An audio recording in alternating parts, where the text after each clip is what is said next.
ఏంటండి ఇది? ఈ మనిషి లారీ కింద పడ్డాడా లేకపోతే వెళ్ళి లారీ మీద పడ్డాడా? లారీ కింద పడితే వాడు మాట్లాడుతున్నాడా చచ్చూరుకున్నాడా? లారీ కింద పడ్డవాడి డైలాగులు ఏంటండి? ఏమైనా మీనింగ్ ఉందా ఇందులో? ఇప్పుడు దీన్ని మేము మాడ్యులేషన్ ఏం చెప్పాలి?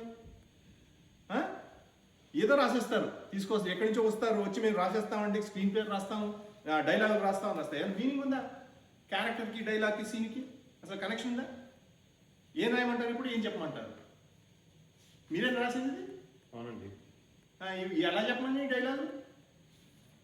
అసలు ఎందుకు పుడతారో తెలియదు. కొంతమంది వస్తారు, ఇండస్ట్రీలో సెటిల్ అయిపోదాము, డైలాగులు రాస్తాము, స్క్రీన్ ప్లే రాస్తాము, మూడ్ ఆఫ్ చేసేస్తారండి మీరు. ఓకే, ఇప్పుడు సీన్ 2నా సార్ సంపత్ గారు? కాదండి, scene 5. Scene 5, okay okay, scene 5 అంటే ఇప్పుడు ఇగో రైటర్ ఇలా రాలేదు సార్. ఏమైంది సార్? ఏంటిది? పంక్చుయేషన్ లేదు, కామాలు లేవు, ఫుల్ స్టాపులు లేవు, మాకు ఎక్కడ సెంటెన్స్ స్టార్ట్ అవుతుందో తెలియదు, ఎక్కడ ఎండ్ అవుతుందో తెలియదు. మేము ఎట్లా చెప్పాలి మాడ్యులేషన్ దీనికి? ఎట్లా రాస్తారు మీరు ఇది? ఏంటి సంపత్ గారు, మీరు ఎక్స్పీరియన్స్ యాక్టర్లు కావాలంటారు, మేము వస్తేనేమో ఇట్లాంటి డైలాగులు ఇస్తారు, ఇట్లాంటి సీన్లు ఇస్తారు, ఏం చేయమంటారండి? అసలు అర్థం కావట్లేదు నాకు. ఎట్లా యాక్ట్ చేయాలండి ఇది? అసలు ఏమైనా మీనింగ్ ఉందా మీరు రాసే డైలాగులకి, సీన్లకి? అసలు షార్ట్ ఫిల్మ్ చేయాలన్న మూడు, ఉత్సాహం అంతా తగలబెడుతున్నారండి, సర్వనాశనం చేస్తున్నారు మీరు.